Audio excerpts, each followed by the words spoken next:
are rolling. Hey, baby. Hey. Whew. You It's ready always for this? Don't a blow lot that of- candle out. Yeah, it's a lot of work getting the set up and getting ready to roll. I know, but you do so good. Doesn't he do great? Thank you. Yes, he does. Aw. Well, you look great again. Thank Just threw on the you. hat. And, I tried to sit up straight. So we hear the camera adds 10 pounds. We have been seeing that now that we're doing video. So the camera added 10 pounds. And then my Mexican food dinner over the last couple of that added 4 more pounds. So I was 200 and now I'm 214. Well, I'm not going to say my weight, but congratulations that you love to say your weight. So 214. No, I'm going to set some intentions. Mm-hmm. We're going to talk about being intentional and setting intentions today. So one of the things I'm doing, I'm just throwing it out there. I'm going to go back down to 200. Last year, I got down to 198. It was the first time I broke 200 in since freaking high school or something. Anyway, but yeah, I'm going to do it. I'm just let the creep happen again. Mm-hmm. But yeah, seriously, I mean, the 214, think about a 14-pound bowling ball. Do they even make those? I don't know. 14-pound bowling ball that I'm carrying around instead of the 200 that I was. And I'm brought that up because I'm breathing so heavy after just getting everything set up and sitting down. So let's see. We're not going to do shout outs today. We're going to come up with a new term, but I want to do something that's like a shout out. So what are we going to call that? We're not going to shout out it. Hey. A hey. Let's do a hey. By the way, this is the best cup of coffee. Which one did you use? So I don't know the name of the second one because I just grabbed it to fill, but it was Alticio. The Alticio, it's a small one, but man, it's so good. But I added the other one that's the kind of blue with the gold dashes. Oh, that's a fancy one. Because that's a good one too. What's it called? That's called like Unforgettable Espresso. Unforgettable Espresso. That's limited edition. Don't use them all up. You know what? And I think that's a double shot, and Alticio's a double shot. So he is going to be on fire. A golden caramel. Is it caramel or caramel?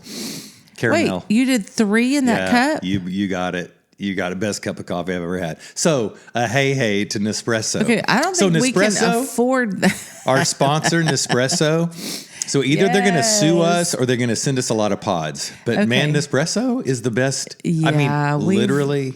Bye-bye, Starbucks. That was our Starbucks is going to get us now. That was our Christmas gift to each other 2 years ago. Yeah. Mm-hmm. Yeah. We loved it. I needed the caffeine late night and wanted to get thinking cap on this morning. Caffeine is one of the best things for you. Excellent. The culture that invented math did it with caffeine. Okay. Caffeine, powerful drug, but legal and very helpful for me. So let's see. Hey to Nespresso. Hey to our other sponsor today. Oh, Lucky Spur. Lucky Spur. Lucky Spur event venue. We went to a little open house over there, and this is their logo. This is their hat. So yeah, shout out to Lucky Spur. We're hoping to have one of our events there soon. Yeah, it's right here in Justin, not too far. Right here in Justin. Mm-hmm. Yeah. Great good-looking hat. It is a good-looking hat, and it brought me luck recently. We won't talk about that, but it brought me... Did anything happen while we were at Lucky Spur? Anything of notice? Oh, my gosh, baby. Jamie took a little spill. I took a spill. My baby took a spill. Man, you had on your Little Debbie shoes. They're silver Mary Jane's flats. Okay, so for all the men out there, they're Little Debbie shoes. They're so cute. Christian, and I don't know if I've ever seen Little Debbie's shoes, but if she had shoes. Anyway, they're so cute, but they are not like traction type shoes at all. And it was right after the ice, this last ice little storm. And we're walking so gingerly and daintily. And walking on some flagstone. There was some black ice or something, I don't know, and I took a fall. And it's one of those things that you feel so bad. I was right in front of Jamie and literally was, I think, holding your hand and saying, scoot over on the sidewalk part. And we had gotten through a very precarious part where there was tons of visible ice. And so we were just scooted right over and just walking. on the kind of the wet part that you could see it had been melted. And then I get right, I mean, literally just step right in front. And then I see the flagstone. Our friend had said, "Ooh, watch out. I think this is slick too." And so I followed her and took one step, and I'm talking. I said, "Oh my gosh, this is a beautiful." And before I said the word boardroom, because it was their little boardroom, heard the death. I heard, and it's like, oh my gosh. And I had a bag with like a lot of little goodies in it. Yard sale. And then I had my purse on one hand and man, it just, I slipped. Luckily, I didn't like slip and fall back. It was weird. I like slipped forward and whoa, see there? And fell straight on my knees. Yeah. And so my knees are they're pretty banged up.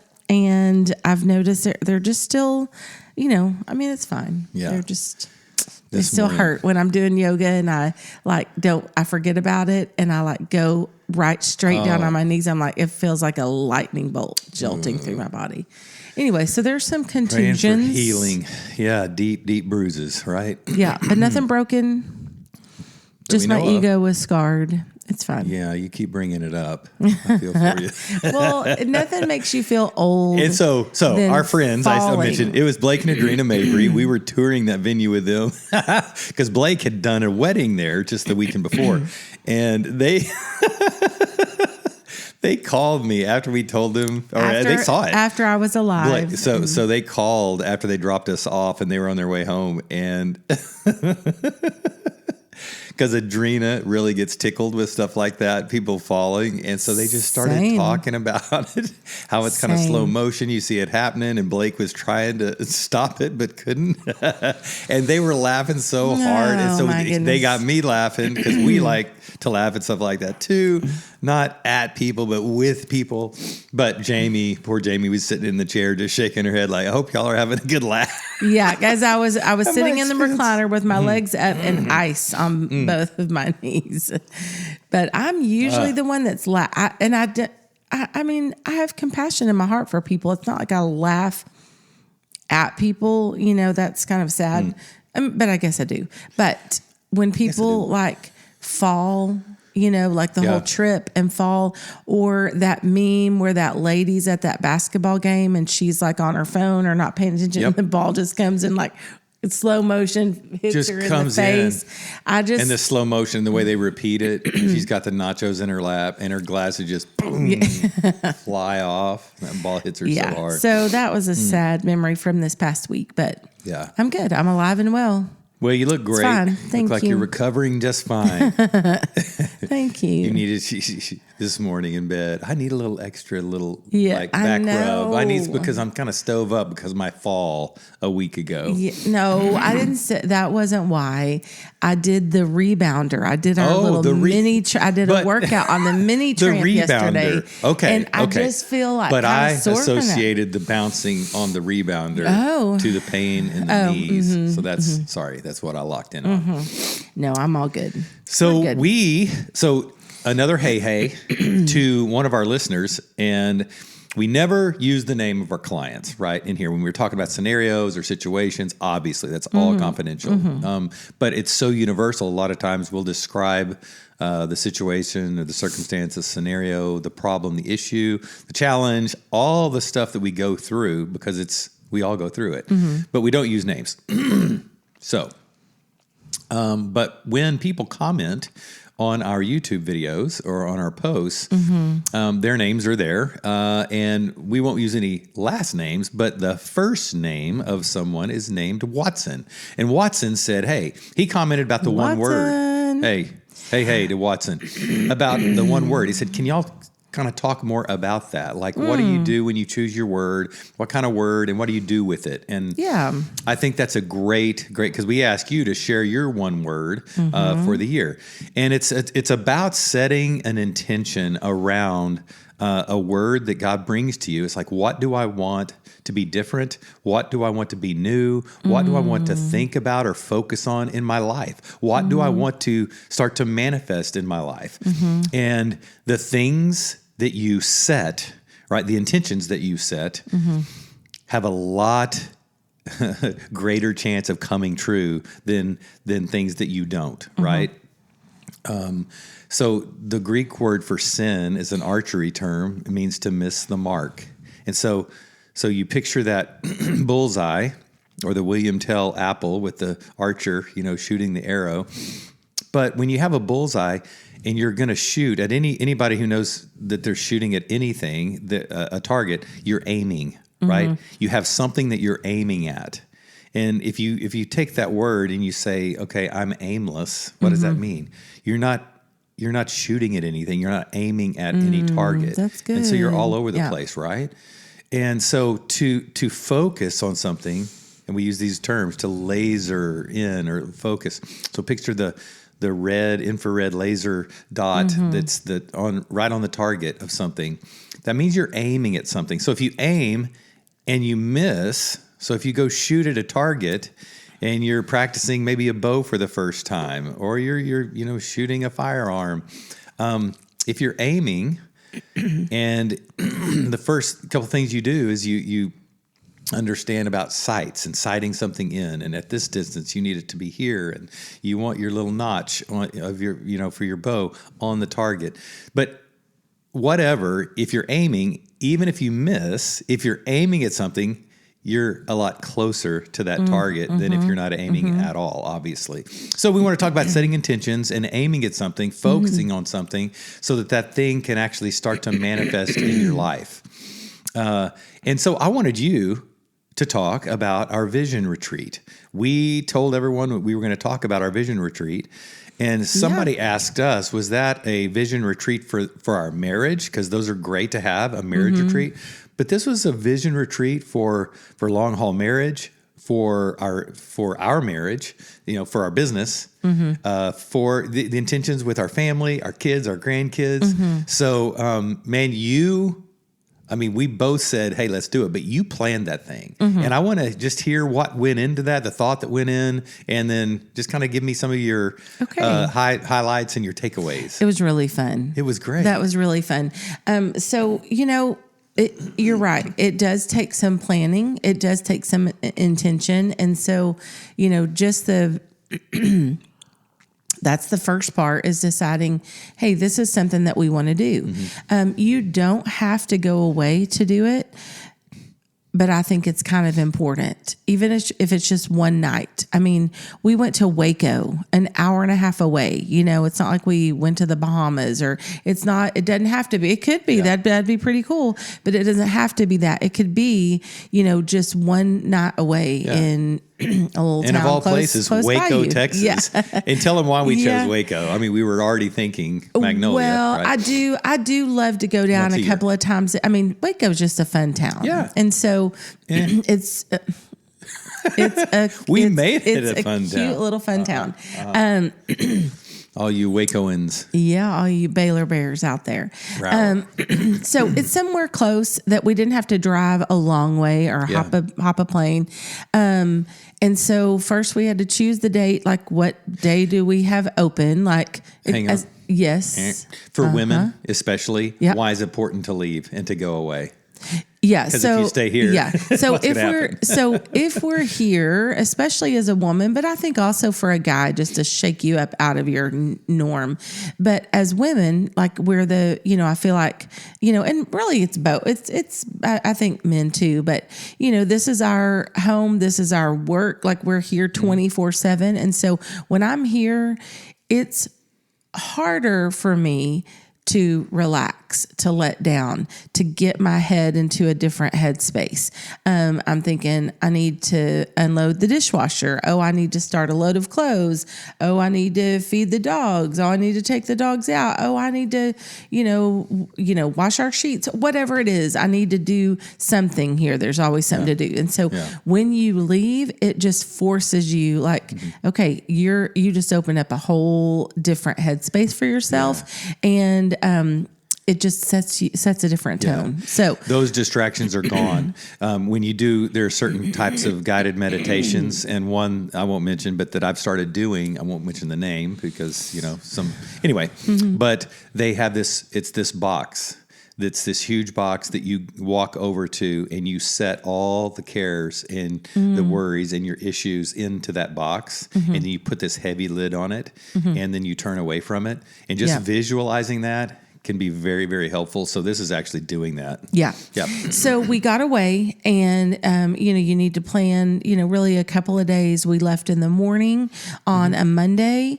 and spent the night, and then came back the following afternoon. Yeah. So it's about a, like a 24-hour period, whatever. We found a little Airbnb. I looked at a bunch of different ones. The one I found was kind of like a little cabin.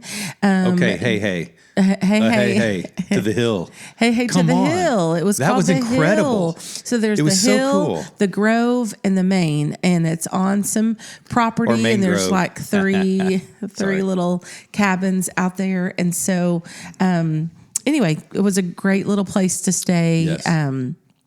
In this little cabin. Thank you. We planned. Thank you for doing that. You're welcome. Seriously, it was amazing. You know what? We built in some fun. And so we drove down to Waco. I made reservations at Magnolia Table because it's always booked. And so good night. Got in on a Monday. That was good. So made reservations, had a really yummy lunch. It wasn't quite time to check into our Airbnb yet. So we went to, was the first place? Get ready. Oh no. First we went to Magnolia. And so we did. Got to do the silos. We did every, should we do a hey to Chip and Joe? Sure. Okay. Hey, Chip and Joe. Hey. We went to every single building on the whole property. So you were so proud of that. I was. We went to every single little shop. It's not as bad as you think, guys. Just go with it sometime. Well, hey to you for going, because a lot of guys might be like, heck no, I'm not going to Magnolia. Yep. But it really was. It was a fun. It was a fun little time. So we did that, and then we. Wait, when is Chan's birthday? The 29th. No, I know that, but like, what's today and when is it? So, will this podcast be out before her birthday? Yes. She won't listen to it. Yes, she might. She might. But I found Chan's sweet little birthday present there. Yeah, that was sweet. So that was worth it for me. Yeah. So anyway, we had a great time at Magnolia, and then we we were like, what can we do? And our sweet little Airbnb person gave us a whole guide of what she loves to do. She's a local to Waco.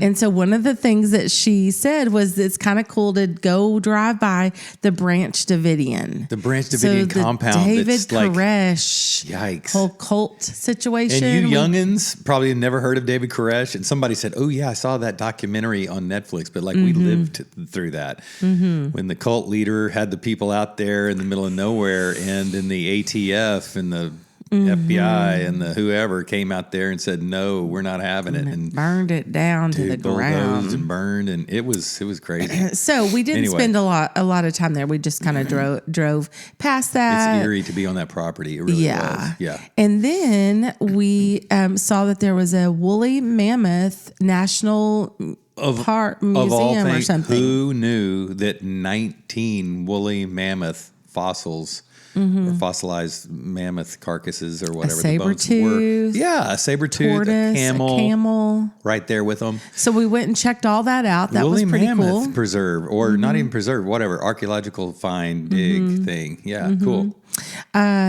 So we did that, and then headed to our Airbnb. And so I loosely planned it. So what I did have were, I just kind of had a loose idea of what I wanted us to do. I wasn't just going to show up and not have any idea. So over the last few weeks, I saw different questions that I thought were kind of cool. So I took my little handy dandy notebook. Wow. Here. Happen to have it right here. The part, we had just enough structure to where we feel like we got something, a lot of things out of it. And we made some really, really cool plans for this year for long haul marriage. For me, I feel like you and I are just together, and there's a vision, a common, again, we have an aim, we have something we're aiming at. We have a target on certain different things in the business and at home and with our marriage. That was really cool. But the structure part, because I would just kind of let it happen, but the structure part that I really appreciated was you bringing the notebook and having these questions. And it was like an interview. Yeah. And it brought some things out that were kind of surprising. I loved hearing your heart through, and you had to be open to it. You know, it wasn't like you're like, this is dumb, we're not doing this. Yeah. You were like, yeah, let's do it. You know, so you want me to read? And Monday Night Football was playing on my Mac. That is true. My feelings were a little hurt by that. I muted it, didn't I? You did. Okay, so here were just a few questions that and it was kind of just rapid fire. You know, I just kind of threw out a question. And of course, I took notes as you were talking. You did. You took copious notes. What are you going to do with those notes? I'm like, why don't? Yeah, just. Yeah, and you so don't have to rapid fire it because I think this could be very helpful. These are some practical things if you guys decide to do a vision retreat. This is something. Just pay attention to these questions. Yeah, they're free. These were good. Okay, so we shared our one word, No responses, which we already knew that. We shared our one word, which we're going to come back to. Yeah, we'll come back to that. Then we had a little time of reflection of 2024, which for me is really important before you're just like, okay, just hop on into 25 and let's talk about that. It was really a reflection of a heart of gratitude for 24. What did we, what are we taking from that year? We kind of went over some stuff, that happened during 2024, happy and crappy, and said, but you know what, God, we thank you for every bit of that. And so what, even the yucky stuff that we can what can we learn from it? What can we take with us into the new year, but not moving into a new, fresh space with any kind of ick or baggage or whatever. We just kind of said, you know what, thank you for 2024. And then we're moving forward into 25. So we kind of talked about that. So we reflected on 2024. And then I said, what is your vision for us? And you just kind of told about that. What is your vision for our family? What is your vision for long haul marriage? And what is your vision for friends? And so that was really cool just to kind of hear the first thing, you didn't hurt yourself trying to think too long about each of the questions. You just kind of said what was on your head, at the top of your head. And go ahead. Yeah. Well, and as you get into any of these exercises where you're setting intentions, I think sometimes it helps to have a facilitator if you're kind of blank, somebody to help walk you through. But just the way to do it yourself is to always try to get as narrow and specific as possible, right? When you get curious about certain things, then get very curious and get more curious. Well, what about this? What about that? And what's under that? And what's under that? So if I said... and this is not, I don't remember how I answered that. I mean, some ideas popped when you said that, just because I've got a lot of ideas about our marriage and about long haul. But if I ask someone that's struggling in their marriage and they say, I want to pay more attention to my spouse because she says I don't pay attention to her. So, okay. And you told me, Brian, for 2025, I want to pay better attention to my spouse. Okay, so what does that mean? How are you going to pay better attention? Okay, well, I want to listen to her when she speaks. Like, I don't want to be on my phone or watching TV. I'm going to push mute or I'm going to put the phone down and I'm going to look her in the eye. Okay, all right. And then now what? So be very specific. Okay, then how can what does active listening look like? What does it sound like? What are some things that you can do to let her know you're really engaged? See what you're doing right there, you're looking them in the eye, you're going, that's active listening. And then, so Brian, you're saying this, even state back some things you're hearing, right? For clarification or to let them know you're engaged in that conversation. So it's getting really, really specific about how you're going to do that because the more narrow your focus, right, the better chances of hitting a target. Yes. You have. Yes. Great. Yeah. Great. And then we kind of went over what's working in our home, what's working for us relationally, what's working in our work, what's working physically for us, and what's working spiritually. So kind of like what's working now. Like, what are some things like, man, this is really good. You know, I really enjoy the rhythm of this. And so it makes you want to like set the intention to do more of that, you know. And celebrate the wins. It's not always about just, man, I suck or I got to do better. It's like, man, celebrate the things you're doing well. Yeah. Yeah. And like you said, capitalize on those. Yeah. And then you kind of turn the tables and ask me, you know, the questions. And I'm like, wait, I don't know if I like this part. I like to be the one asking the questions. But it was just it wasn't like it took hours, you know.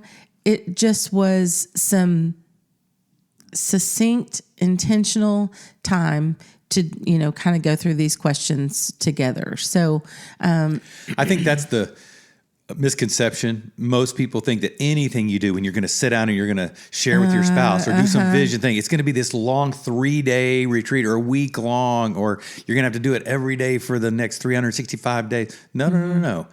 Take some intentional time, set it aside and focus on it. And you'd be amazed at what can happen literally in 30 minutes or an hour and a half. I mean, for us, that vision retreat took, hours, but we had a lot of fun sprinkled in. But we've said it before, when you go out back 10 minutes, I'm going to focus, set our stuff down and look at each other and talk to one another and focus. No phones, no Netflix. And I think too, back on this celebrate the wins, many times we go through life just kind of, again, we're talking about setting intentions, being intentional. So you got to pay attention to things. So when you're having a good day, you've had a good day. What did you do that day? How much sleep did you get the night before? That's good. Right? What did you eat? What did you have quiet time? Did you spend some time in the Word? Did you spend some time in quiet, some mindfulness, some gratefulness, some meditation? Did you hang out with some friends? Did you talk to some a family member? Like, what was the recipe? What were the ingredients that you put in that day that turned out a pretty good dish? Yes. And if you can stay intentional, like you got the recipe, so repeat that and pay attention when the day didn't go so well. It's like, dang it, man, I only got 3 hours sleep. I was, scrolling on TikTok, whatever. It's if you can pay attention to that. A lot of people, I mean, they don't realize every time they eat certain things or drink certain things, that's when they're getting in fights or that's when they're feeling like crap, right? Yeah. And so pay attention. Yeah, that's good. That's good. Yeah. So we did our question and answer time. I took a little nap. We, just enjoyed being away with each other. So we played some, we ate some, we spent some time together. And then that evening we left and went and ate dinner at Ninfa's. And I was crazy. It's not, I mean, hey to Ninfa's. Hey to Ninfa's. I mean, it's not Cactus Canyon or Mi Casina, but it's Ninfa's. Or Lupe It's just Ninfa's. But it's Ninfa's and you got to go do it. So while we were at dinner, I pulled out my phone to my note section and we sat there and we just kind of rapid fire brainstormed everything we could possibly talk about on podcasts. Things that we've talked to people about, some that people have submitted, or hey to anyone who's submitted anything that you want to talk about on the podcast. We've got some really good content coming this year. That was I'm excited. Yeah, it was great. Yeah.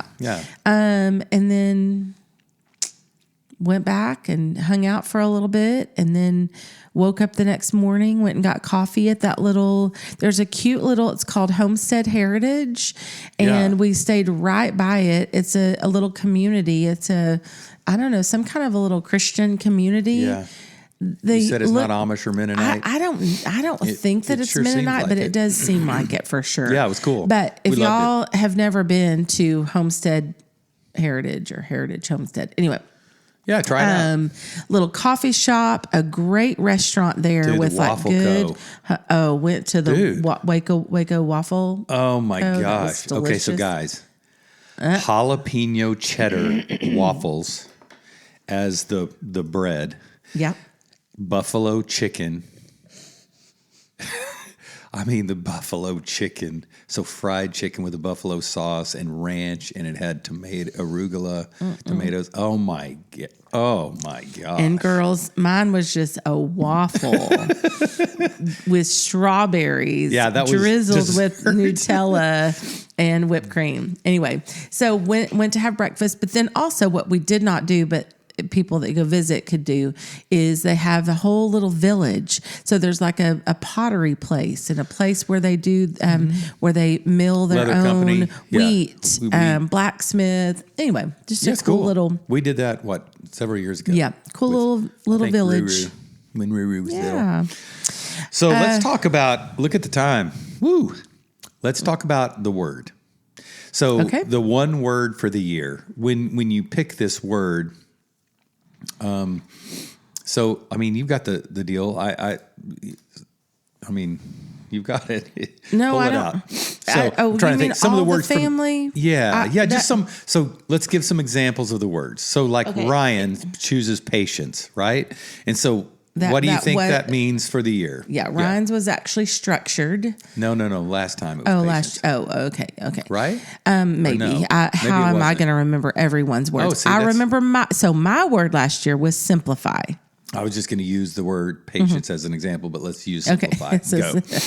So mine was simplify last year. This year was nourish. Yeah. Yeah. So talk about it. So why did you choose nourish? And then what does that look like for 2025 to have chosen a word as your word of the year? And what does that mean? So, when December 1st hits and all the excitement for like Christmas and, it's so exciting and you're decorating and you're doing fun activities with your family, something signals to my brain, yes, it is that time of year, but I also remember January is coming next. And so my brain goes to work because I've done this for so long now. My brain immediately goes to work in December on what's my word for the year? And anytime I spend some, have a little bit of quiet time or prayer time or whatever, I'm just constantly just praying like, God, if there is a word that needs to be kind of an intention of my heart, what would it be for this year? And so I don't know. All I can say is a word just kind of hits my heart. And then I kind of start just like marinating in that word, going, okay, is that what I'm feeling? Yeah. Is that what I'm hearing? And then what I do is I look up the definition of like when I'm pretty sure, like, I like that word. Now, I don't always like the word. Sometimes I'm like, that's not a good word, but it's been my word. And it actually has been a very good word for me. If you heard CrossFit workout, you'd say. No, I would go with the cancel. Cancel. But so what I usually do is I look up the definition and I write it out. And then I look up synonyms. I look up antonyms. I look up everything I possibly can about that word.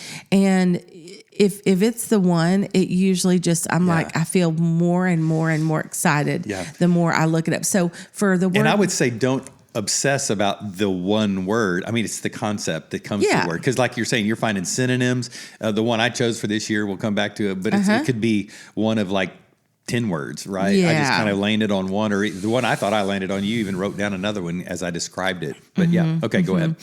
So, so the word nourish, whenever I looked up the definition of it or whatever, it was, things that you are going to put into something to bring health and growth. And so a lot of times we think of like nourishing food. Okay, that's part of it. But what else am I going to feed my mind, my body, and my soul to nourish myself this year? We've talked about this before in other podcasts, but my MO is to look out towards other people. How can I care for other people? How can I nurture or nourish other people? And what this was is how can you nourish yourself? And so what that's going to look like for me this year is before adding something in to my mind, to my body, to my soul, is this something that's going to nourish me? Yeah. And so you know what that's going to mean is there's going to be some stuff that I'm like, no, that's not really going to nourish me, And so it's not going to be perfect. But again, like you said, it'll be like a target to shoot for. And so for me, that word feels great. Yeah. You know, like I'm excited about moving towards that word, you know, with intention. And I'll share more about what I do with that word in a minute. No, go ahead. You go. Keep rolling. Okay. So just really quickly. So last night I did with 10 girls came over and we did a vision board workshop. So much fun. And I've had other people are like, we couldn't do it. Will you ever do one for the daytime? Or can you do another one? And can you do one virtually? So I couldn't believe you said 9 had to cancel last minute. 9 but 10 yesterday. showed up. So you had 19 people coming over. We're going to have to rent out a bigger space for that workshop. So we ate together. We had some yummy soup, and then we just hung out for a minute. And then I shared with them a little bit about what vision boards have meant to me, because I've done them for about 15 years. And just again, it kind of goes back to setting that intention. You know, so what are you? You know. What do you want to move towards this year? What matters to you? What makes your heart beat fast? So for me, for our marriage, for our family, for our home, you know, and you Google different pictures and cut them out and put them on this board. And so I wish I had it with me. I would have shown you, but, go get it. I'll cut it. No. Anyway, so my one word is always on my board, and then pictures of, you know, whatever. I mean, I'll maybe show it to you. How long did you have start a marriage ministry with B on your board? So for I would say about 9 years, I've had on my vision board like a picture of you and me, or, you know, something that represented, you know, a heart, and that represented a marriage ministry that we would one day lead together.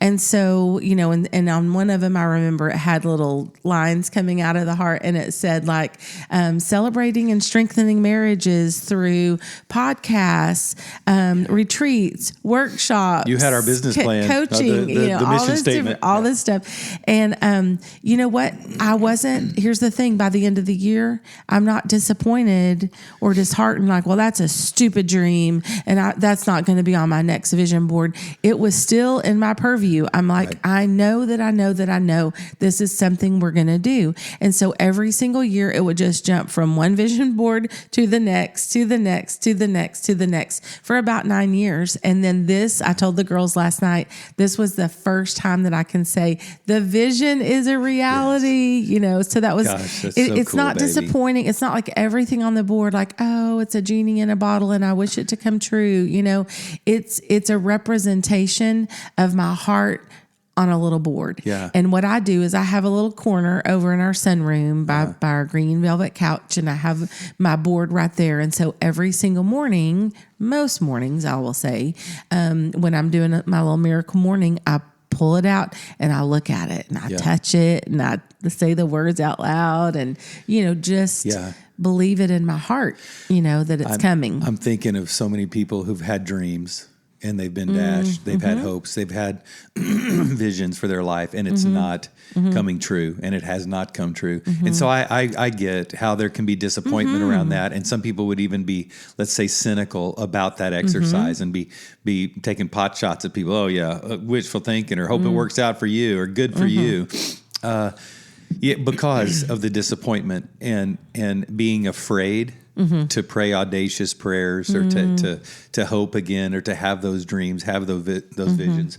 I would just say, you know, that's kind of my deal. You know, when my word was charged, it was kind of like, and that word may sound funny, but I thought about like when I plug my Mac in, I'm using my Mac, but it's charging, right?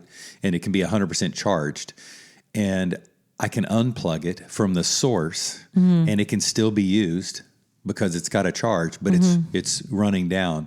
It's on its own power, if you will, and then it can totally run out. And for so long, in so many ways, I was running on my own power. You know, I believed in God. But I developed this mindset that He was the creator of everything. He's the divine design behind everything. He's the one that, people call source or creator, or, some people call it energy in the universe, or where all that energy came from. And I believed all that.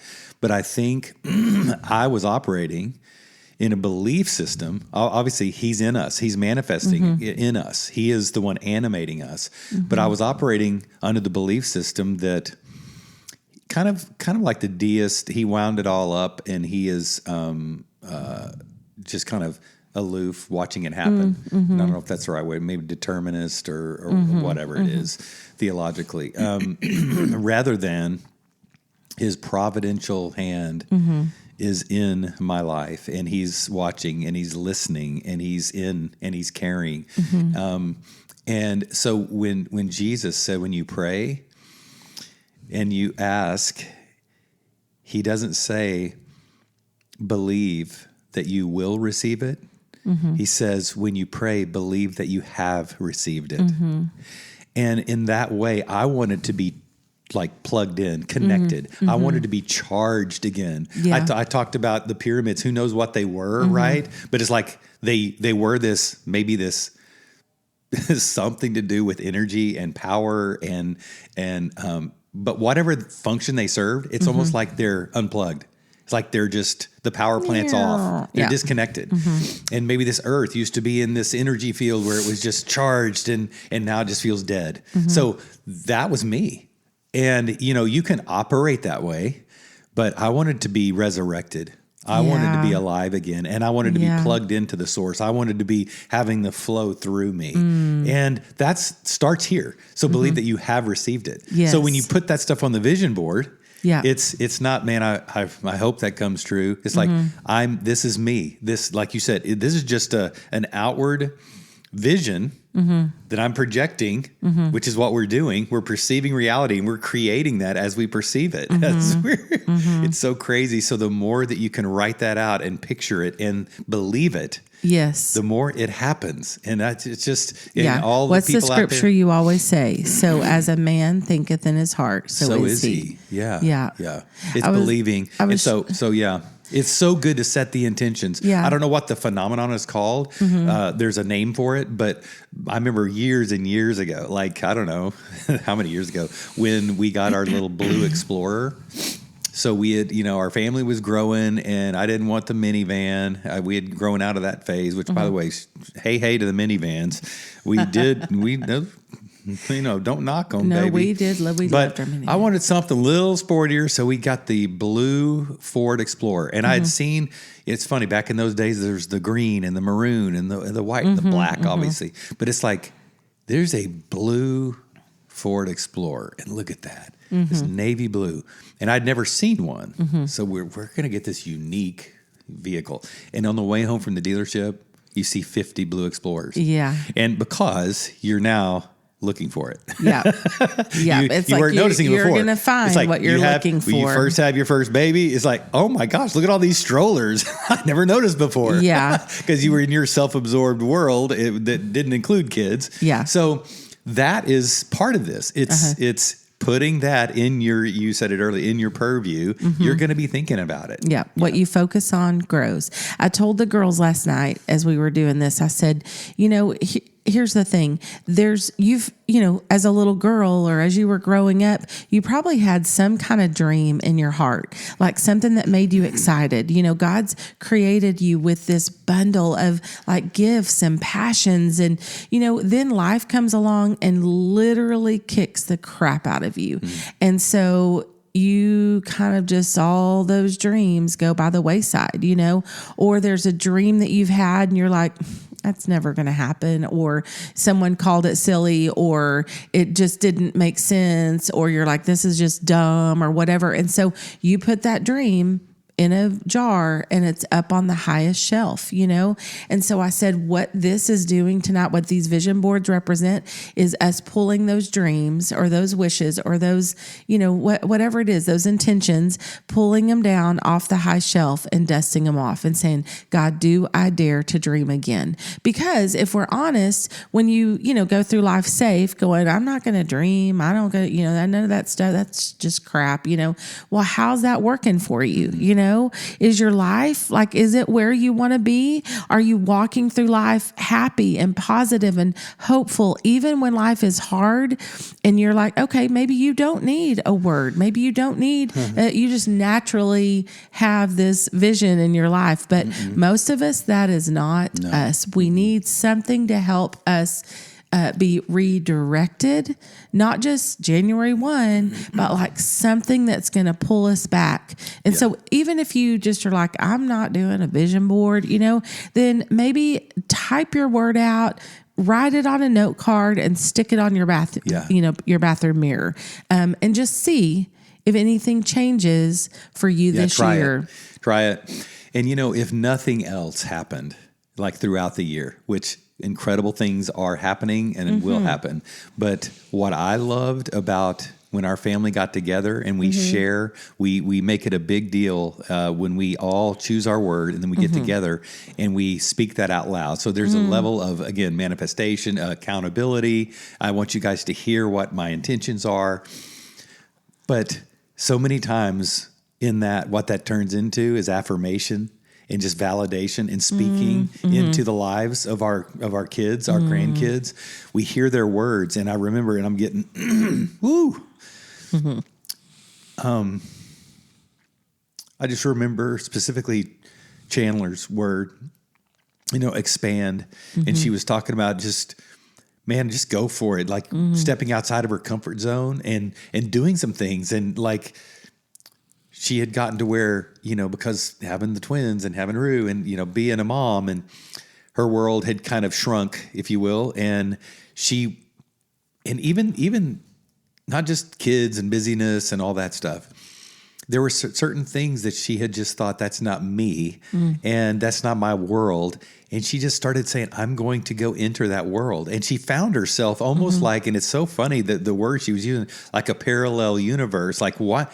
How am I here? Like at this Anglican church with these old ladies, just loving on her and Rue, and it's like just certain things that she was stepping into. And all of a sudden her world has grown and expanded, and it's going to continue to expand. But as she was sharing her heart and then some things that I had seen, because she and I are so connected,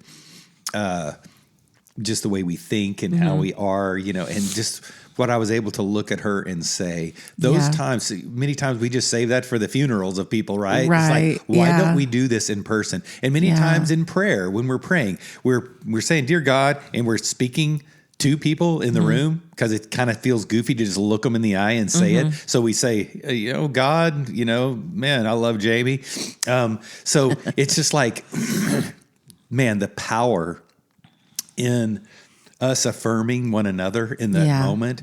And I was able to speak, over Christian and speak over Carson, and they were able to, speak over me. And it was powerful. And so if we got nothing else out of those words for the year, it's like, man, that was an incredibly important and significant moment that none of us will ever forget. Yes. Love it. Okay, one last scripture I'm going to share, and I don't know, I could be taking it out of we're going to give context these guys ears because a rest. Habakkuk is not a book that I've studied a lot, but in Habakkuk 2, like Camp Kanakuk, it's Habakkuk. Habakkuk 2 says something like when God spoke to him and said, take this vision and write it on tablets. In the Message version says in big block letters, put it on this tablet in big block letters so that the messenger, the runner, can grab it and have it on the run. Have the vision written out plainly and clearly so that you can see it, so that you can remember it. And the next part says, it's like Habakkuk 2 and 3. It says, don't be disheartened or disappointed when it doesn't happen, for it is to come. Like, it is going to happen, And so that's an encouragement to me that just like long haul marriage, it took years it was a little tiny seed and just began to grow. Yeah. And now we're seeing it come to fruition. And so, I thank you, Habakkuk. Want to pray for anyone that's like listening and saying, man, could this be for me? Could this be the year that I begin to believe and dream again? Will you just articulate? You just did, but will you just say a prayer? Just kind of symbolically over everyone listening. Yeah, I will. Let's do it. God, we join you in this moment. We thank you for anybody that is listening or watching, and no matter what city, what country, we're just grateful that in your divine nature that you've brought us together. And so we're thankful for this time, for this space. We're thankful that you have created us to be dreamers. And we admit and acknowledge that we have lost that flame, that we have lost that dream, and we've kind of lost our way from time to time. And instead of living fully awake and alive, we are kind of like dead men walking, like just trying to make it through the day. And that's all life is about. And then it's just one day after another after another. And God, you have created us for more than that. And so I just pray that we would be full of your spirit, that we would acknowledge that and receive it and begin to step into what you have for us. You've created each of us uniquely. We are gifted with certain abilities and passions, and we thank you for those. We have taken them for granted, but no more. And so, God, I pray that this year would be different for all of us. And we're just grateful, God. We thank you for life. We thank you that we woke up this morning with a breath. And so that means that we're not done yet. And so we want to walk in your power, in your perspective, with your wisdom. And it's in Jesus' name we pray. Amen. Amen.